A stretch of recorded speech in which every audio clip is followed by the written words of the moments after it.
La Pastoral de la Cultura, Arquimedios y el Santuario de la Soledad tienen el honor de invitarlo al conversatorio La Virgen de Zapopan, generala del Ejército Insurgente Mexicano. Participan el general Clever Alfonso Chávez Marín, general retirado e historiador, y el padre Armando González Escoto, cronista de la ciudad de Guadalajara. Martes 15 de junio, 19:30 horas. Los esperamos en nuestras redes sociales de Arquimedios y Semanario. Bien, muy buenas tardes. Bienvenidos a este conversatorio sobre un tema que nos apasiona como gente de Tlaquepaque, como gente de Zapopan y gente de Guadalajara. La Virgen de Zapopan, bueno, aquí presente, es una imagen que nos envían desde el arzobispado y que no vienen franciscanos porque están en una actividad, pero viene la guardia acompañando y cuidando, resguardando a nuestra generala. Bienvenidos a esta tarde, a esta conversación. Me gustaría primero, una bienvenida oficial con nuestro rector del santuario de Nuestra Señora de la Soledad. Yo le digo señor cura, el padre Alfredo Arriola Aguayo, por lo cual pido un aplauso para él en este recinto universitario. Sí.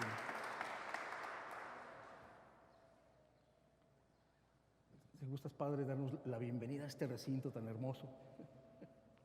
Con verdadero gozo y gratitud, saludo a nombre del Santuario de la Soledad al general Clever Alfonso Chávez Marín, general retirado e historiador.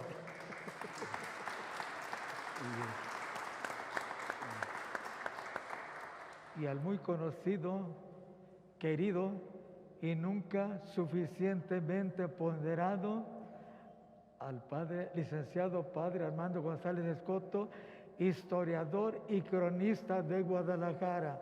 Gracias.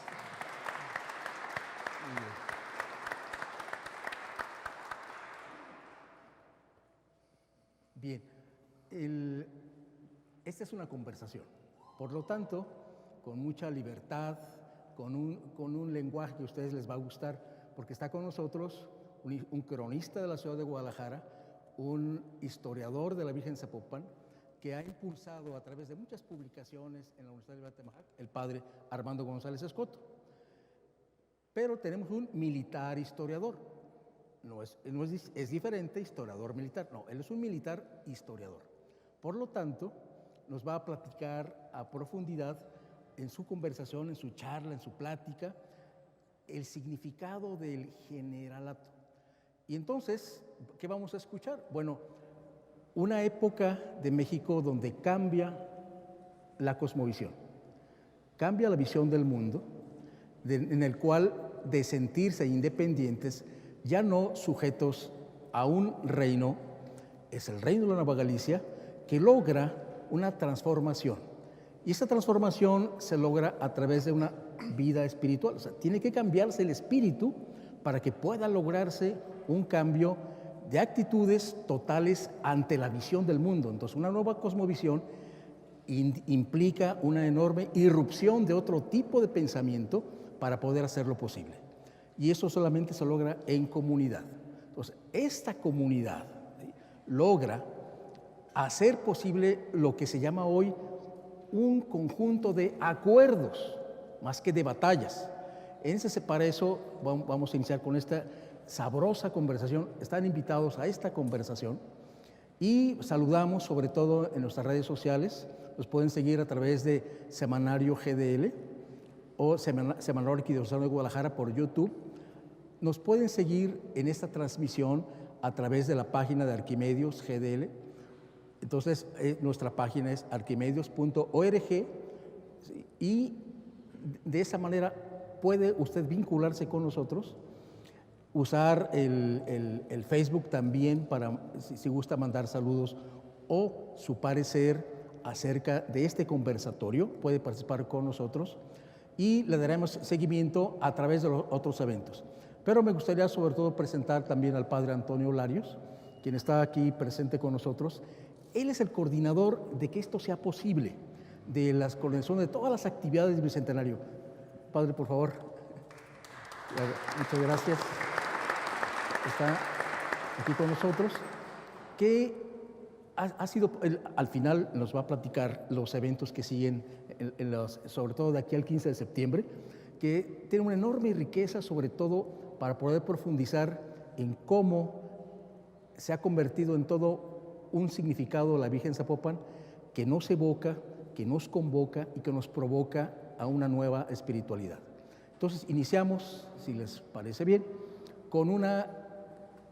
sobre todo con una conversación, con una charla con el militar general, hablando sobre este generalato. Muchas gracias, señor. Bien, pues muy buenas tardes a todos. Les agradezco a los organizadores de este conversatorio que me han dado la oportunidad de convivir este momento con ustedes.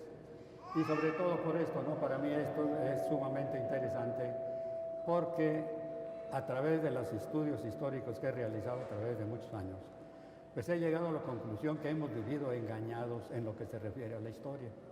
Los políticos han modificado la historia y se han dado el lujo o se han arrogado ese disque derecho de hacer la historia como ellos quieren.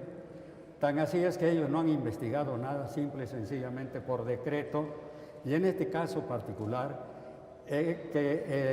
digamos que Iturbide no fue el consumador de la independencia. El padre de la patria es, como ya todos hemos sabido desde que empezamos a estudiar en la primaria, pues es Miguel Hidalgo. ¿De dónde sacaron eso? Bueno, pues ideas nada más. Bien, vamos escarbando un poquito y vamos viendo qué cosa es lo que los documentos nos han dicho. Uno, desde luego que el padre Hidalgo, o sea, el padre de la patria, pues es una aberración, ¿no? Él inició un movimiento violento, pero contra el mal gobierno. En ningún momento dijo que esto era por la independencia de lo que entonces era Nueva España. Entonces, muera el mal gobierno, vamos a coger gachupines. Y desde luego, pues tomó a la Virgen de Guadalupe como estandarte, pues para buscar la protección de ella. Muy bien, pero ¿cuánto duró este movimiento de Hidalgo? Unos cuantos meses. Todo esto se acabó, como sabemos, cerca de aquí, a un adelantito de Zapotlanejo, en el punto que se llama Puente de Calderón, con la derrota que sufrieron los insurgentes. Hay historiadores, a pesar de que son muy famosos, pues no hay que confiar en ellos. Y me estoy refiriendo específicamente a Lucas Alamán. Lucas Alamán fue muy buen historiador, pero muy exagerado. Él afirma en su Historia de México que los insurgentes eran 100,000. Nada más hay que ponerse a pensar un poquitín de cuántos habitantes existían en la Nueva Galicia, cuántos habitantes constituyen la mayoría de los pueblos. Para llegar un conglomerado a ser ciudad se necesitaban 1,000 habitantes. ¿Cuántas ciudades habían? Guadalajara entonces era una gran ciudad. ¿Por qué? Porque se entiende que para aquel entonces estaba entre 33,000 y 36,000 habitantes. Pero imagínense ustedes si 3 Guadalajaras pudiéramos juntarlas para juntar ese número de insurgentes. Ahora, una cosa es anotar un número y la otra cosa es analizarla. 100,000 gentes deberían de comer diariamente. ¿De dónde iban a sacar tantos alimentos? Y sobre todo, vamos poniéndonos en la época, ¿no? Alguien diría, pues nos vamos al mercado de abastos y allá arrasamos con todo. Sí, pero en aquel entonces no existía mercado de abastos. Bien, la otra cosa es de que había que tomar agua. Y desde luego un agua de buena calidad. ¿Por qué? Porque si no, vienen las enfermedades diarreicas y aunque sea 1,000,000 de gentes, de nada sirve porque todos andan buscando en dónde están los baños o en dónde están las zanjas, ¿no? Entonces, simple y sencillamente, el mismo Lucas Alamán no es creíble. Muchas cosas podrán tenerlas como información, pero información a secas. Pero creer en muchos datos definitivamente caen por su propio peso, ¿no? Otro detalle muy interesante es el de los asesinatos que cometieron las fuerzas de Hidalgo en las Barranquitas cuando llegó a Guadalajara, en 1810. Bien, entonces Marroquín, que era uno de sus adeptos, que era un torero, pues le pidió permiso para llevarse a unos cuantos gachupines a las Barranquitas y ahí degollarlos. Dice Alamán que los sacaban en grupos de 40 a 60 y que pudo haber llegado este grupo a ser entre 400 y 600. Otros historiadores dicen, bueno, si fueron 400 o 600, pudieron ser 1000 también, ¿no? Bueno, pero esos individuos que fueron asesinados, ¿ese hecho iba a quedar absolutamente desconocido? Por supuesto que no. Eran gachupines, eran desde luego españoles, que habían traído desde Valladolid. Valladolid era mucho más importante que Guadalajara en aquel entonces, hoy Valladolid-Morelia, ¿no? Y los sacaban en grupos de 40 y hasta el siglo XX hubo una historiadora tapatía que se le ocurrió verificar este detalle y se fue al archivo diocesano. Y efectivamente ahí encontró pues la fe de muerte de todo este personal, que fueron, tengo entendido que fueron 76.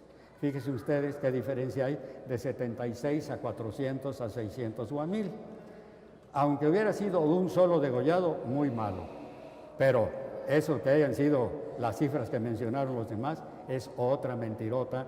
Como les digo, que con una facilidad anotaban eso y la gente que los cree, ¿no? Bien, así de que Miguel Hidalgo pues terminó, como ya sabemos, pues en Puente de Calderón, fueron capturados cuando huían hacia los Estados Unidos. Y la gente que escucha, que lee o que se imagina que Estados Unidos era lo que ahora son Estados Unidos.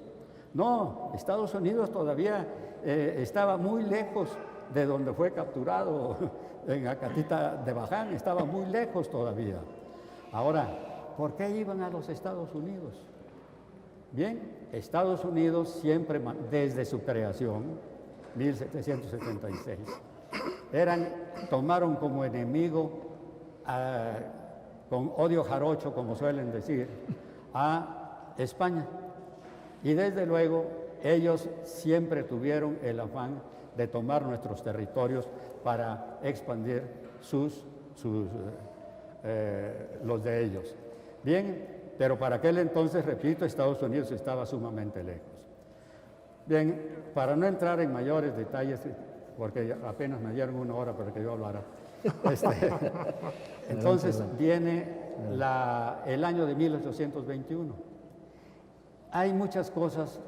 Una vez escuché una plática del doctor Olveda, en que comentaba él que sobre lo que sucedió en México, pues obviamente estamos enterados, ¿no? Pero, ¿qué cosa sucedía en España durante este tiempo, 1820 o desde antes? Bien, tuve la suerte hace unos años de ir a España, ir al Archivo General Militar que está en Segovia, España, y pedir el expediente de Iturbide. Y allí su expediente está dividido en dos legajos, y uno de ellos está cosido, está tratado de esa manera. Y es una cosa sumamente importante, porque toda esta información no ha sido conocida en México. Afortunadamente, pues me estuve informando, además de muchas publicaciones de españoles acerca de lo que sucedía en ese país entonces, y todo esto está en este libro que escribí, que se llama Consumación de la Independencia. Afortunadamente, los datos que están aquí, ningún historiador mexicano de todas las épocas tiene estos datos. Los que estén interesados, ahí viene el comercial, los que estén interesados, pues les puedes dar aquí mi teléfono y con gusto se los podemos hacer llegar a ustedes. Bien, entonces uno se imagina que el rey de aquel entonces de España era Fernando VII, que muchos le llamaban el deseado. Sí, el deseado cuando estaba preso en Francia por parte de Napoleón Bonaparte. Pero posteriormente traicionó a todos los que habían luchado para que él volviera a tomar la corona de España. Entonces, en lugar del deseado, era el odiado. Y hubo muchísimas conjuras para acabar con él, unas hasta tratar de asesinarlo. Y de todo eso no sabemos nosotros absolutamente nada. Viene otro detalle sumamente importante, que viene siendo la participación de la masonería. Sobre este punto hay que establecer diferencias. Una cosa es la masonería, digamos, yorquina, y otra cosa viene siendo la masonería escocesa. Una masonería que hizo barbaridad y media en México, porque esta era la yorquina, y de la yorquina existen dos matrices, una que está en Filadelfia y otra que está en Nueva York. Cuando llega a México un plenipotenciario, era uno que venía de las logias yorquinas de Filadelfia. Estos fueron los que consiguieron la independencia de los Estados Unidos.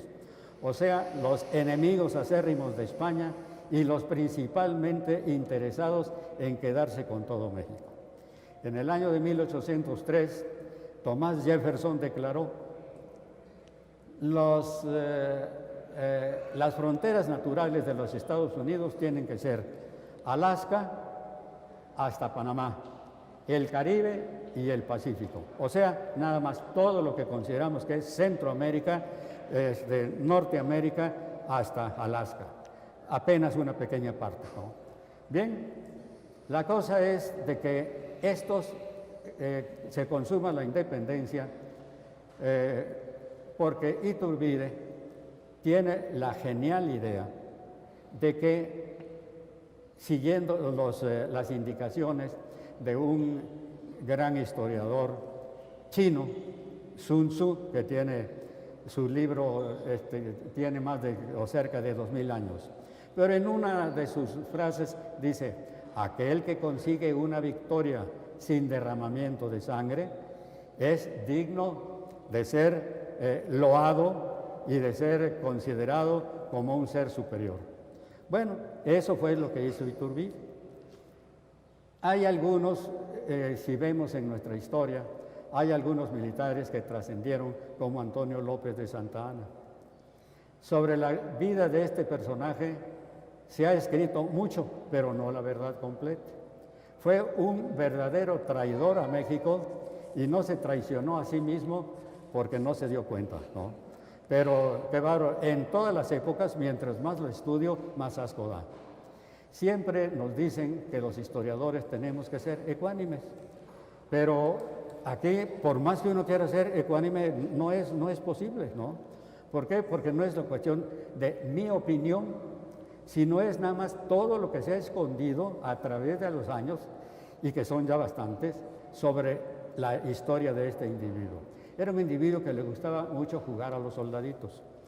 Entonces, él no pensaba en tener acuerdos, en entender a los demás, en usar la diplomacia y, desde luego, no vencer, sino convencer. Esta famosa frase que dijo Unamuno cuando era rector de la Universidad de Salamanca, que llegaron los franquistas y lo toman prisionero. Entonces, ustedes vencen, pero no convencen.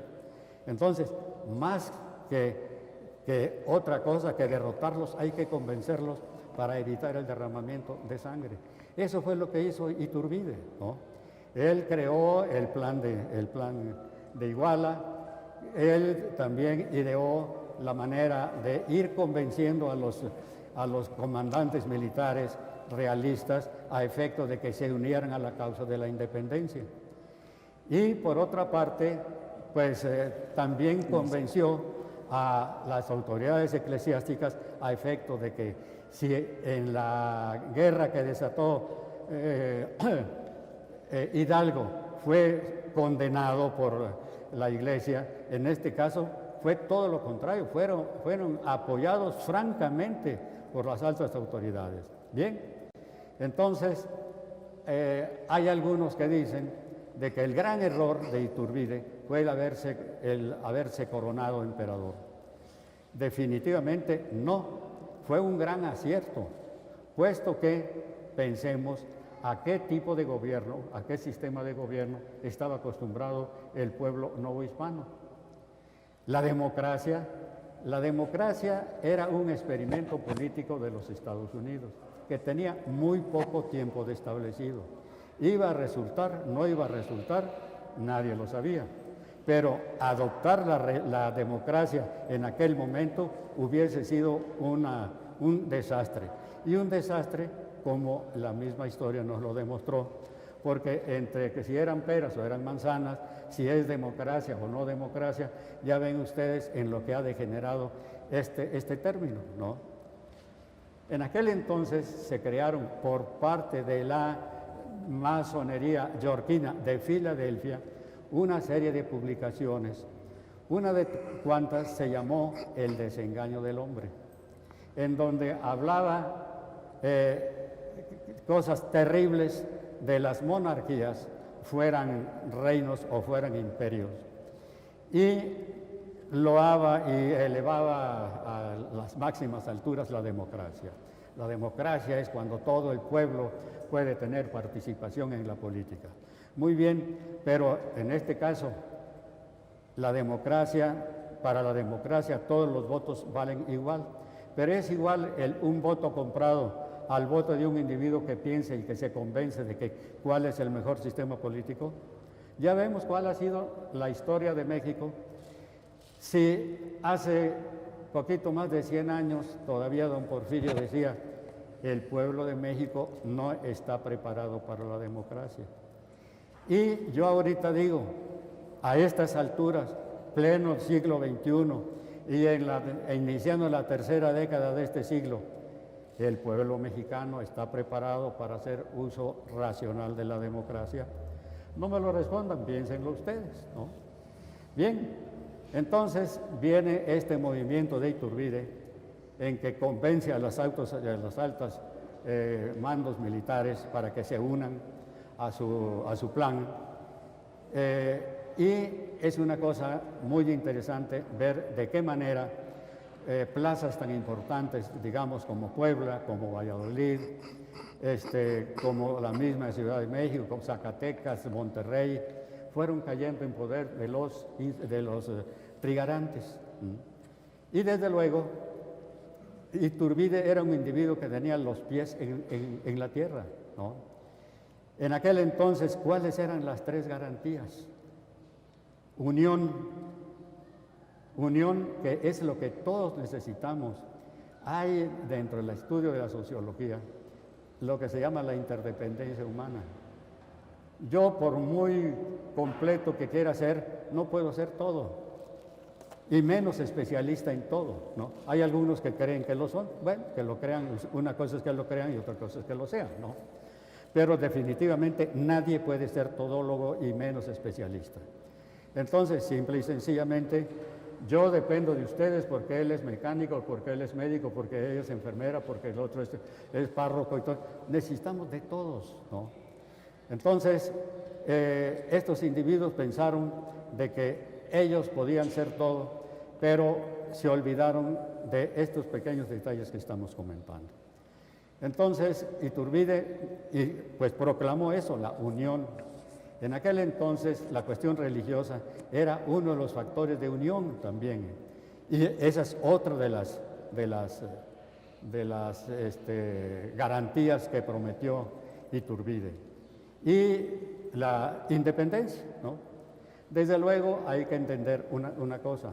Me acuerdo de algunas caricaturas en las cuales hablaban de independencia y en donde aparecía un mexicano flaco, todo entelerido y con un español que lo tiene de una soga, ¿no? En la primera imagen. En la segunda imagen, México es independiente, entonces un gringo que tiene al mismo flaco con la soga al cuello. Entonces dejamos de ser independientes de España para ser dependientes de otros, ¿no? Esa ha sido nuestra independencia, ¿no? Pero luego vienen los intereses particulares de cada político, ¿no? Y ahí vemos cuál ha sido la trascendencia positiva o negativa, otros terriblemente negativa, que nos enseña la historia, ¿no? Bien, eso es lo que ha sido. Bien, pero tenemos, digamos, esa figura de Iturbide, ¿no? Iturbide fue un individuo visionario que con poco derramamiento de sangre consumó la independencia. El verdadero padre de la patria de México es Iturbide, aunque hubo un presidente, específicamente Luis Echeverría Álvarez, dicen que no digan nombres, nada más las iniciales, entonces, que por decreto estableció que el verdadero consumador de la independencia había sido Guerrero. Guerrero fue un individuo que indudablemente luchó por la independencia. Tiene sus méritos, ni quien lo niegue, y hay que reconocérselo, ¿no? Pero de eso a que sea el consumador hay una distancia del cielo a la tierra, ¿no? Pero así es nuestro México, ¿no? Tenemos como ejemplo en cuántas ciudades de la República que avenidas principales llevan el nombre de un revolucionario. Y si uno le escarba un poquito a ese individuo, ¡ah, caray! Fueron asesinos, fueron auténticamente vendepatrias, que ahorita todavía en la actualidad, acuerdos que tuvieron con el gobierno de Estados Unidos, los estamos sufriendo.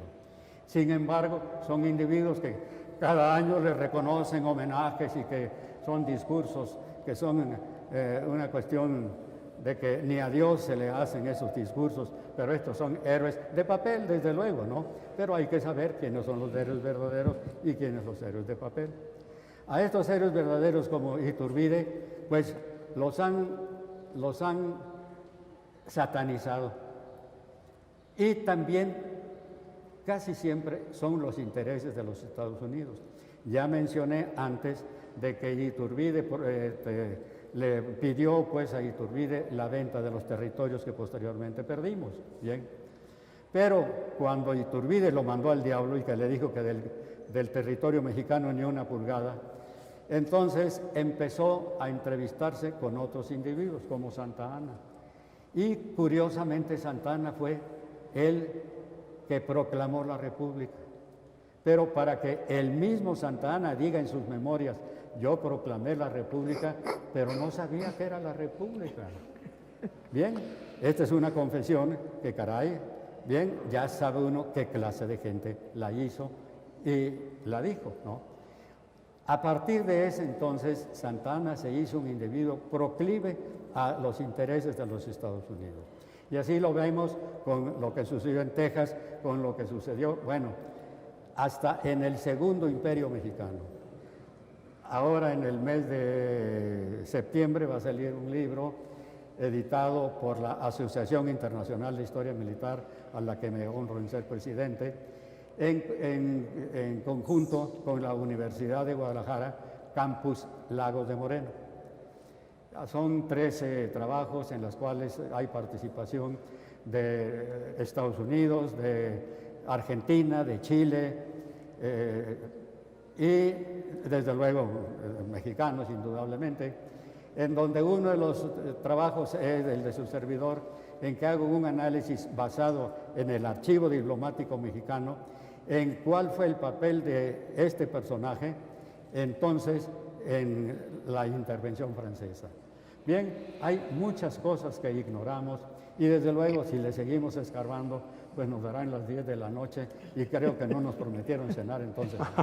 Entonces creo que si hay alguna pregunta, con gusto la comentamos y si no, bueno, pues cederé la palabra a quienes me han invitado y que son los...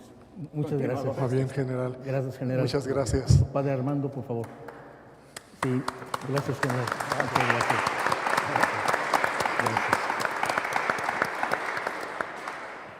Buenas noches.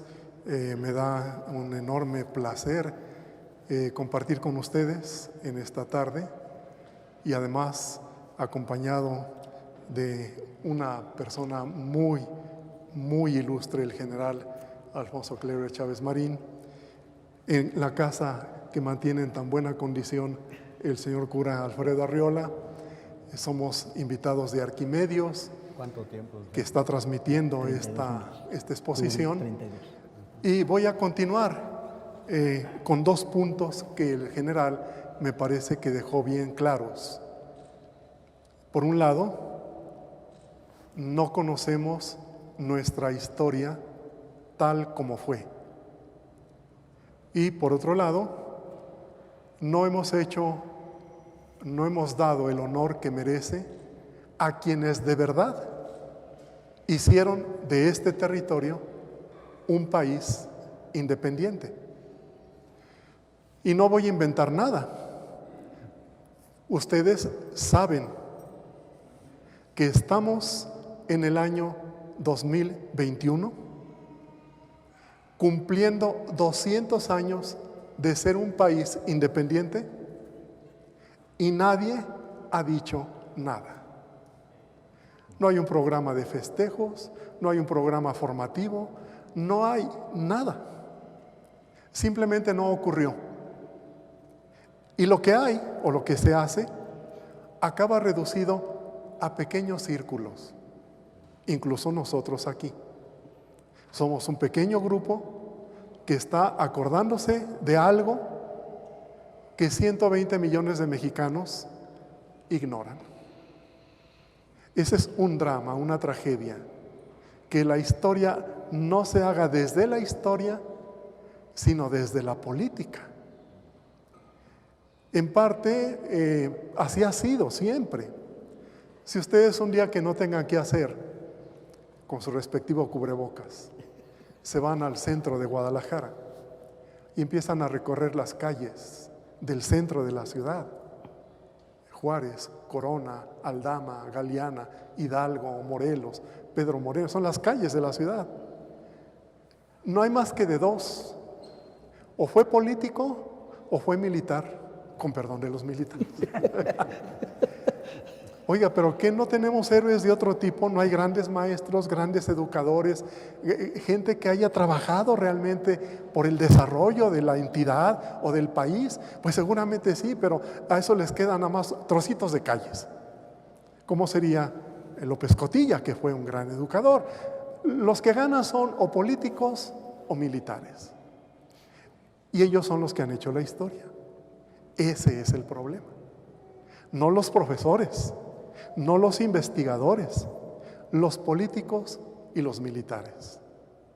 Aún más, acaba de ocurrir el bicentenario de la proclamación de la independencia de lo que fue la Nueva Galicia, es decir, esta tierra, y que puso las bases para el nacimiento de Jalisco el pasado 13 de junio.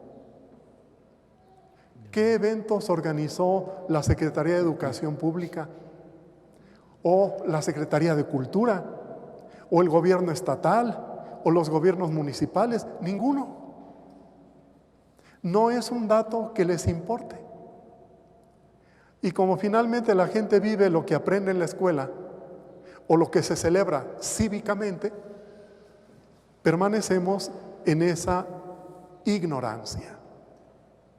Una ignorancia convenenciera, porque decía por ahí un cronista ruso, decía: en Rusia tenemos problemas con nuestra historia, pero los resolvemos de una manera muy fácil. Nuestros grandes fracasos los convertimos en fiestas nacionales y asunto arreglado. O sea, ¿Hidalgo fracasó? Sí, fracasó, pero lo convertimos en una fiesta nacional. Oye, pero si no tuvo éxito, no le hace usted, diga que vive Hidalgo y se acabó. Y así ha pasado, porque finalmente hay otro personaje, no sé si podamos disentir, el general Porfirio Díaz. Él rescató a México de la ruina en que tantos otros años lo habían sumergido. Pero como luego dicen que se portó mal, lo echaron fuera de la historia. Entonces tenemos también un problema nosotros con nuestra historia y por eso nuestros errores los volvemos fiestas nacionales, pensando que de esta manera se vuelven aciertos. Pero no es así. Dentro de esta serie de situaciones, de circunstancias que han hecho la historia oficial del país, que es la que estudian millones de niños todos los años y es la que se aprenden, hay una historia que sin embargo permanece de alguna manera y que nos está recordando que tal vez las cosas no son como nos las han contado. El problema es que aún esa historia que permanece con frecuencia se diluye o ya no se entiende el porqué de tales o cuales títulos o hechos de la historia o del pasado. Y aquí entro yo en una materia que se quiere rescatar también. Yo siempre he escuchado desde que era niño, yo soy de Guadalajara, que a la Virgen de Zapopan la gente le llama siempre Nuestra Generala. Y yo me pregunto cuánta de esa gente que se une a esas vivas, a la Generala, sabe con certeza, con claridad, el porqué de ese título. Hay quienes la relacionan con la Revolución Mexicana, que dio generales, pero sí hasta por los codos. Pues nada que ver.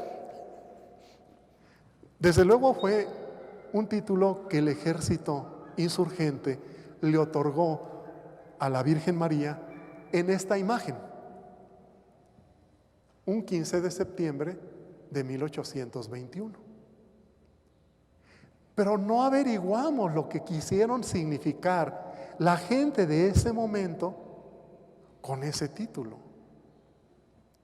Y el general decía algo que es muy interesante y de lo cual yo ahora lo continúo. La genialidad de nuestra independencia no fue el movimiento violento, caótico y fracasado de Miguel Hidalgo. La genialidad de nuestra independencia fue la capacidad de establecer acuerdos, de conciliar intereses, de equilibrar a la sociedad en sus diversos partidos y lograr que la independencia fuese consecuencia no de una guerra violenta, sino de acuerdos pacíficos, inteligentes. Esa es la genialidad de Iturbide. Iturbide envió funcionarios de su equipo para negociar con las autoridades de lo que era la Intendencia de Guadalajara. Jalisco, Zacatecas, Colima, eso era la Intendencia de Guadalajara, parte de Aguascalientes. Negociar el que esta región se sumara al proyecto de Iturbide. Y ahí entra San Pedro Tlaquepaque, porque en una casa que se les andaba cayendo el año antepasado, ahí se reunieron los líderes de Guadalajara, de la Intendencia de Guadalajara, con los emisarios de Iturbide, a negociar la adhesión de nuestro territorio al proyecto de Iturbide. Y eso ocurrió el 11 de junio de 1821. Y una vez que se pusieron de acuerdo en que lo que más convenía a la Intendencia de Guadalajara era unirse al proyecto de Iturbide, se plantearon el asunto: ¿en qué momento proclamamos que la Intendencia de Guadalajara ya es independiente? ¿Ahora mismo, el día 11, o el 12, o cuándo? Y la gente, los líderes tapatíos, dijeron a Pedro Celestino Negrete, que era un militar que representaba los intereses de Iturbide, y a Luis Quintanar, que estaba en ese mismo trabajo, le dijeron: no, vamos esperándonos al 13 de junio, 2 días, porque el 13 de junio se celebra en Guadalajara una de las 3 grandes fiestas de la ciudad. Había 3 grandes fiestas religiosas en Guadalajara. Y el 13 de junio era la primera, o la segunda, dependiendo de las fechas. Bueno, el 13 de junio hay una gran fiesta en Guadalajara, una fiesta religiosa. Se suspenden las labores, viene gente de todos los pueblos de la comarca a participar en esa fiesta. Y es el momento en que toda la gente, porque están en la celebración, se darán cuenta de que se ha proclamado ya la independencia. No estén pensando que la fiesta era San Antonio. Sí, era San Antonio, pero no era la fiesta de Guadalajara.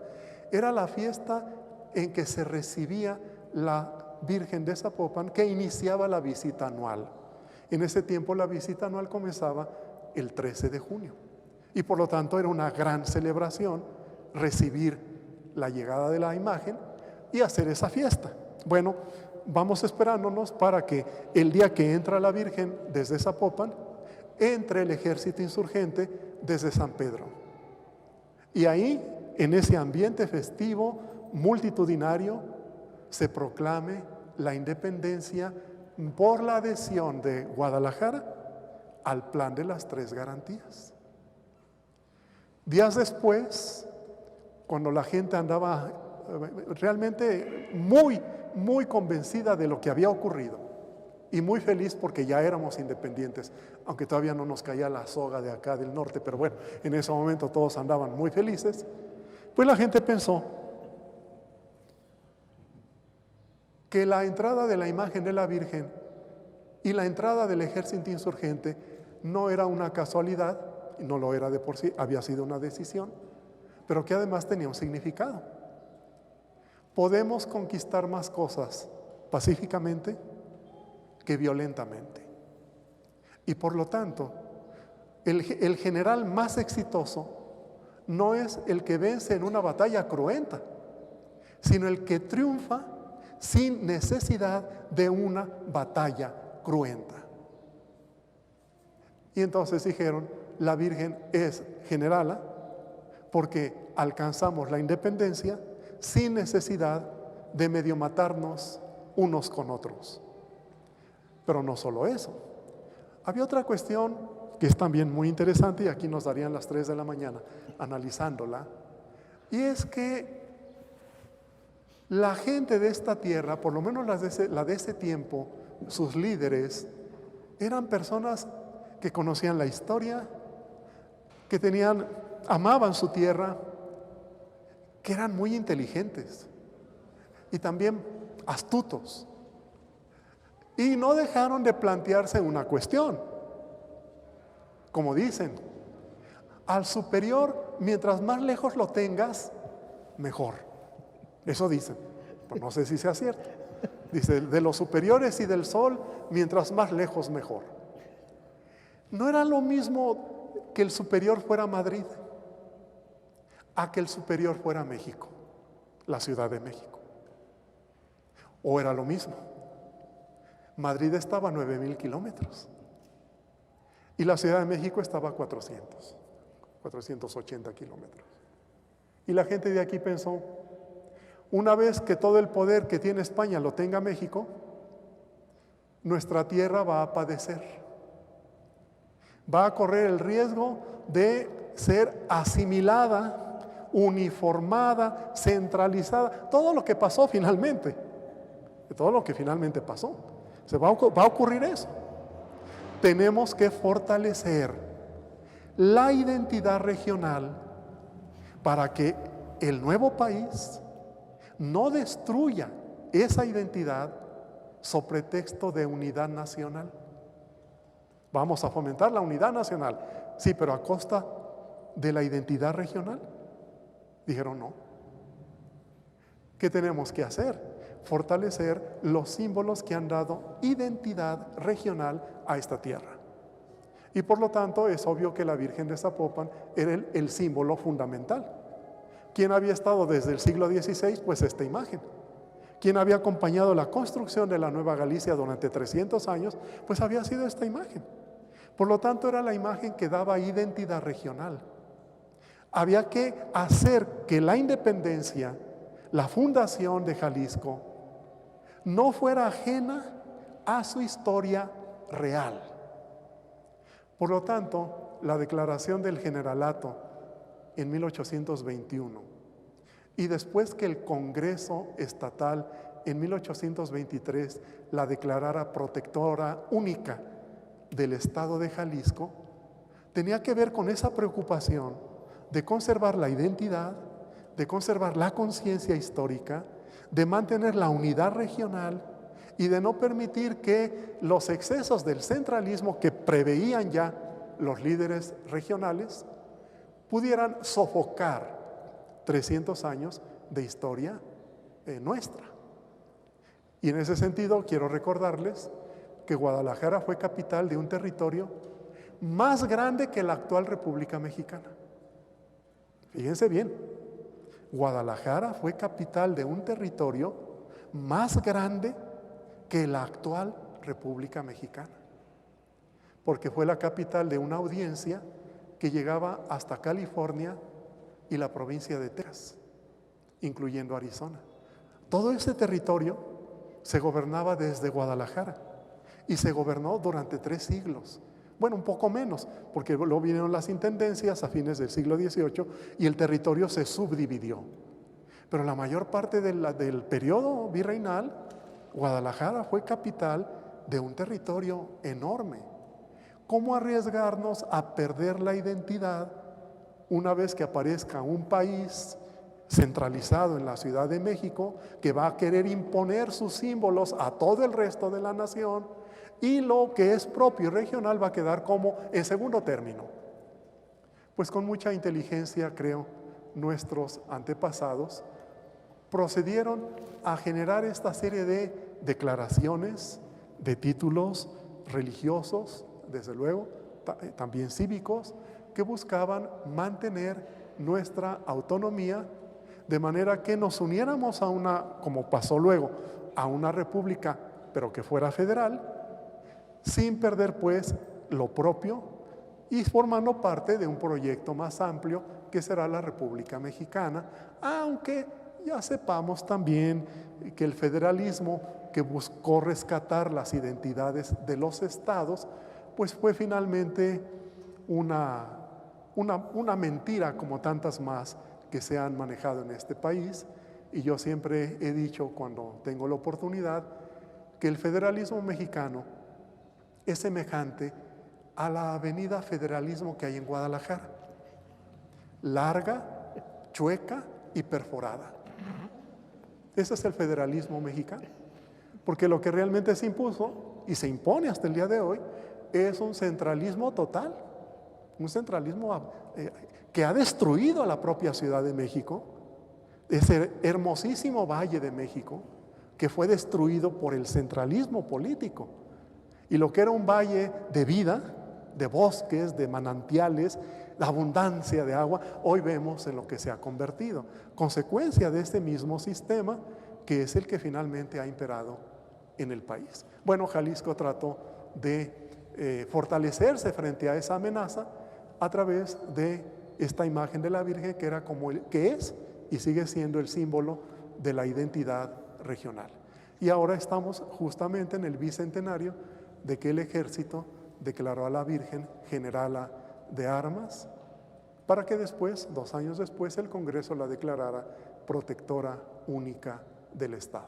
Pues muchas gracias. Creo que me pasé como 2 minutos. Bien. Muy bien. Sí. A sugerencia del general Clever, ¿alguien quisiera levantar la mano, alguna pregunta? Le podemos acercar algún micrófono a uno de solapa. Quien quisiera hacer una pregunta, por favor, lo dice alto, claro, unas 2 o 3 preguntas, si fueran, por favor.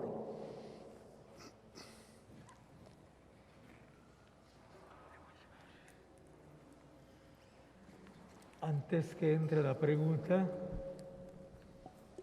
quiero agradecer el trabajo previo del maestro Román Ramírez, Gracias.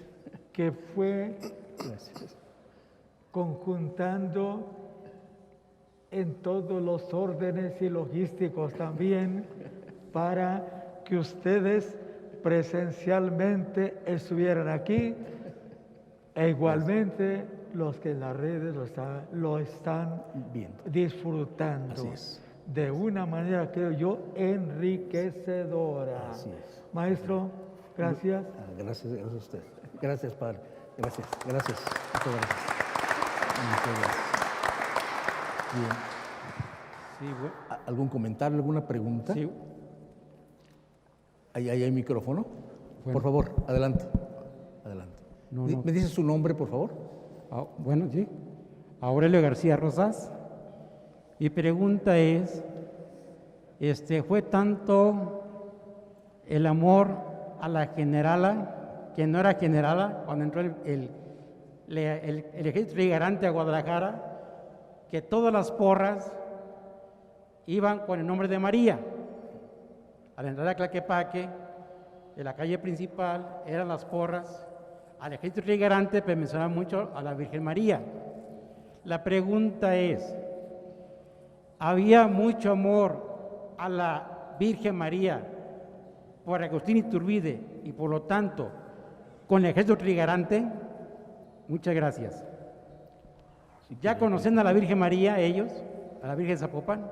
Es decir, Iturbide no vino nunca, que yo sepa, El a ejército Guadalajara. trigarante, el ejército nada más. El ejército trigarante estaba formado por militares que eran insurgentes en esta tierra. Sí.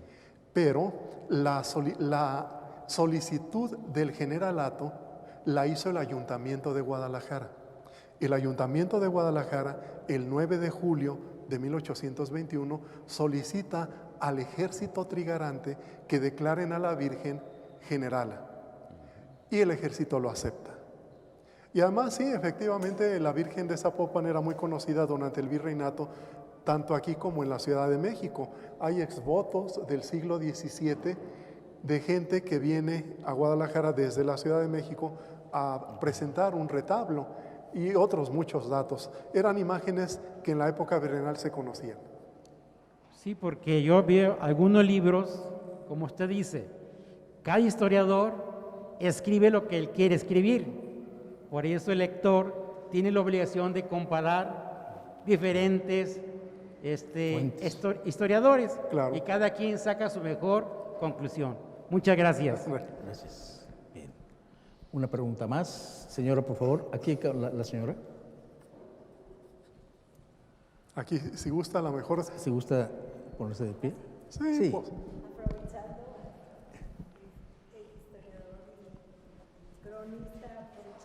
Aquí en Tlaquepaque siempre ha habido una como controversia y comentarios entre la gente que la casa histórica no era esa donde se reunieron en esa ocasión, que era otra.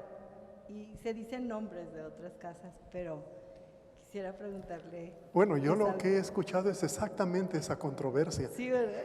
Pero no sé si ya la hayan resuelto aquí, ¿verdad? Pero parece que no, pero como ven está abierta la posibilidad, cada quien puede decir, no, fue en mi casa, bueno, está muy bien, ¿verdad? Nomás habría que averiguar realmente de dónde viene la tradición de decir que fue en esa casa. Entiendo, como ustedes saben, San Pedro era una villa de descanso para la gente de Guadalajara. Por lo tanto, fue en una de esas villas de descanso de gente de bastante capacidad en Guadalajara que se tuvo la reunión. De ahí dedujeron seguramente que había sido en esta casa porque era de una familia pudiente tapatía. Pero debe haber, si no fue en esa, fue en otra de las mismas familias tapatías que tenían aquí sus casas de verano. Y además era la época en que se venían a Guadalajara, a San Pedro, a partir de las lluvias. Muy bien. Sí. Para él, por favor, micrófono. Para él. Gracias, soy Francisco Padilla. Entonces, según lo que he entendido, San Pedro Tlaquepaque fue el primer municipio independiente de la corona española en este país. Bueno, yo entiendo, la cosa fue de este modo. Lo importante era que la capital de la intendencia declarara la independencia.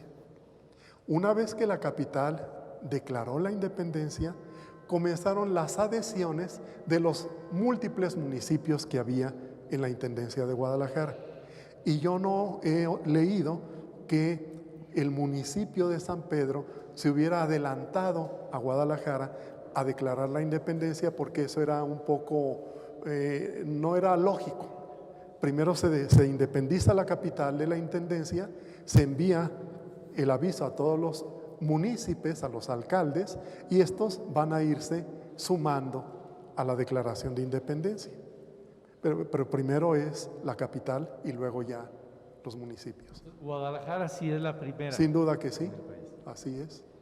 Ahí hay una persona atrás que...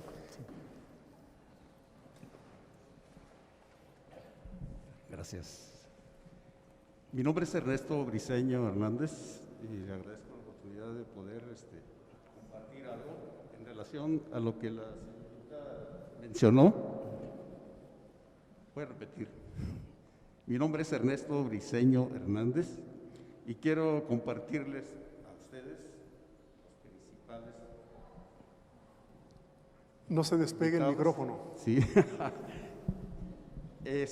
Quiero compartirles una corta investigación que he hecho acerca de la realidad o la ficción de que la casa histórica, entrecomillada, sea el lugar donde se realizó la proclamación de la independencia. Desintiendo un poquito, padre Armando, ya muchos historiadores y todos los que podemos escuchar ahora, o leer, mejor dicho, sabemos que el 13 de junio a las 10 de la mañana se proclamó la independencia. Quiero decir, la adhesión al plan de Iguala. De las tres garantías. Disculpe. Sí, bien. Adelantándose, se proclama primero, bueno, pues las horas lo dicen, a las 10 de la mañana se proclama en San Pedro Tlaquepaque la adhesión al plan de Iguala. En la tarde se proclama en Guadalajara, disintiendo un poquitín en relación a que primero fue en Guadalajara y después en Tlaquepaque. Bien, quiero poner a disposición de ustedes, a consideración, esta pequeña investigación, donde a mi juicio jamás se proclamó la adhesión al plan de Iguala en la casa actualmente conocida como histórica. Es un atrevimiento de mi parte, pero el soporte documental podrá ponerlos a pensar a ustedes si es razonable o no. Una de las principales o primeras tergiversaciones en relación al espacio donde realmente se llevó a cabo esto, pues la inicia don Manuel M. Rivera, un director del Archivo Histórico de Jalisco en su tiempo, y algunos otros seguidores, entre otros Cornejo Franco, entre muchos más, pues. Bueno, a la fecha, ya lo mencionó usted, que en la casa que estuvo a punto de caerse el año pasado, se realizó, porque esa información tiene usted, derivada de estos historiadores que ya le mencioné. Pero agradezco mucho cuando ustedes tengan tiempo que chequen los soportes documentales, videográficos que me dan pie para afirmar que allí en ese lugar no se llevó a cabo el plan, la adhesión al plan de Iguala. Sí, se realizó media cuadra más para acá. Y ya no digo dónde porque ustedes lo van a ver aquí. No, pues díganos de una vez, aquí Bueno, estamos. No nos tengan duda. La firma de adhesión al plan de Iguala se realizó en el número 176 de la misma calle Independencia, media cuadra para acá. Y existe la sí, casa. Existen ambas casas, obviamente. Sí, existen las dos casas. Se dice y se ha repetido 100,000 veces que la casa del señor Cunard se realizó el acto ese. Bueno, pues la casa del señor Cunard él adquirió la casa en 1864. le costó 3,000 pesos. Oh, pues, ¿qué tiempo? Tuvo 2 propiedades aquí en San Pedro Tlaquepaque, una le costó 600. De acuerdo al doctor Jaime Olvera Legaspi, ese dato, él publica las propiedades que tuvo Cúnar aquí en San Pedro, esas 2. Entonces, la casa actualmente denominada histórica jamás fue de Cúnar. Uno de los primeros que mencionan eso es Luis Pérez Verdía, y dice que en la casa de Cúnar se realizó el acto. Y en su prólogo a una de sus obras, que no es la historia particular, sino otras de sus obras que antecedieron a la historia particular del Estado de Jalisco, habla y menciona que agradece mucho a su tío José Luis Verdía, que era deán de Cabildo en la ciudad, arquidiócesis, obispado de Guadalajara entonces, y dice: gracias a los informes que mi tío José Luis me dijo, porque él fue testigo presencial del arribo del ejército trigarante de la ciudad de Guadalajara esa tarde. Entonces, no es lo mismo recibir información de alguien que escuchó o que leyó a ser testigo presencial de los actos. Entonces, José Luis Verdía fue la fuente de información para Luis Pérez Verdía, para que él publicara que fue en la casa de Cúnar. Y todos han seguido eso. El error está en decir que la casa de Cúnar es Independencia 208. Pues ahora les voy a dejar un trabajo. Vayan y quiten las placas y las ponen en la que sí es. Ya sería un fruto de este encuentro, ¿no? Agradezco su atención y me voy a permitir pasar a dejarles a cada uno. Claro que sí, gracias, muchas gracias. Muchas gracias. La casa de Independencia 208 jamás fue de Cúnar, siempre. Aquí hay el soporte documental y si se firmó. Son distintos. Para el general, sí, gracias. Y si se firmó el acto en la casa de Cúnar, pues jamás fue en ese lugar, porque jamás fue de Cúnar. Pues ya tiene este trabajo, sí, gracias, No crea que era broma. A ver si me acompaña. Yo lo acompaño. Los dos. A ver si nos hacen caso. Pero nos meten a la cárcel a los dos. Muy bien. Muchas gracias. Gracias. Le pedimos, gracias, felicidades. Le pedimos al padre Antonio Larios, que es el coordinador de este tipo de acontecimientos, de eventos, para festejar desde aquí al 15 de septiembre estos actos tan significativos. Padre, por favor. ¿Me permites el micrófono? El micrófono, por favor. Gracias. ¿Se gusta pasar, padre?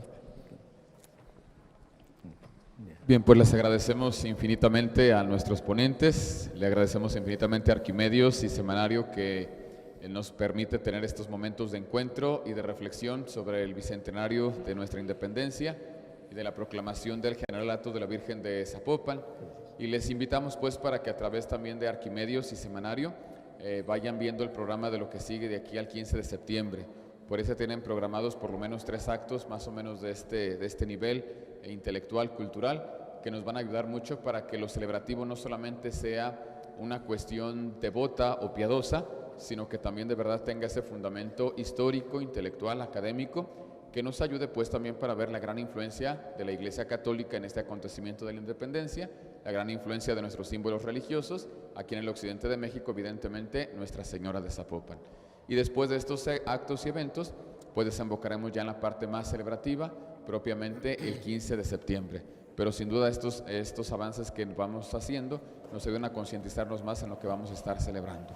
Les invitamos pues a estar al pendiente también cada semana de los artículos que Semanario está sacando en la sección de Educación y Cultura y en la sección del Padre Armando González sobre estos acontecimientos. Dios les pague. Gracias. Bien. Pues así despedimos, finalizamos, terminamos este hermoso evento, solicitando al señor rector del santuario de Nuestra Señora de la Soledad ya las palabras de despedida, de agradecimiento y sobre todo pues un profundo y amoroso aplauso. La propuesta sería que los sacerdotes aquí presentes presentes pudiesen pasar a la imagen de la Virgen y la costumbre franciscana de hacer la bendición con la imagen, si les parece prudente. Sí. Usted le toca la despedida. Sí, la despedida y luego la bendición. Las palabras finales usted y luego hacemos la bendición. Las palabras finales de despedida. Y luego la bendición. No entendí. Que despida a la gente. Ya está despedida. No me queda sino admirar, agradecer su deseo de conocer nuestra identidad y cómo está dentro de ese proyecto la Virgen de Zapopan, historia de una tradición, historia de una tradición. Un libro bellísimo que recoge toda la riqueza de la Virgen de Zapopan, visitando Guadalajara desde 1734 hasta el 15 en ese libro, por ahí. Gracias por su participación y pues yo creo que todos nos vamos agradecidos y enriquecidos desde ese lugar bello en el que hemos estado. Gracias. Gracias.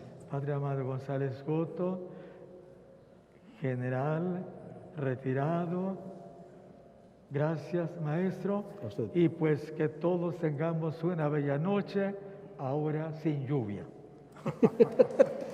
Y la bendición. Padre.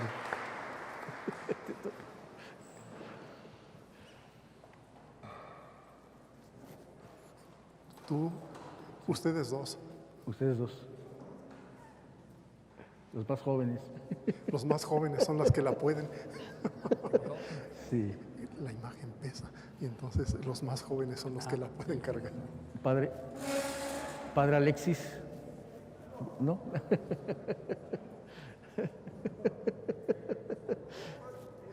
No, dice que tú eres más joven y la puedes.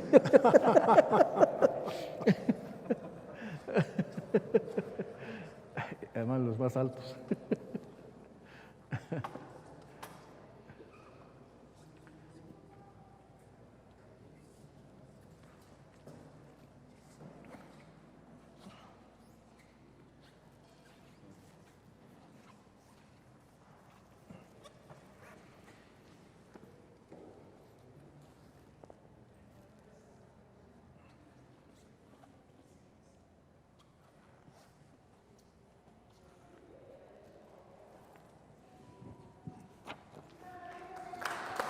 ¡Viva!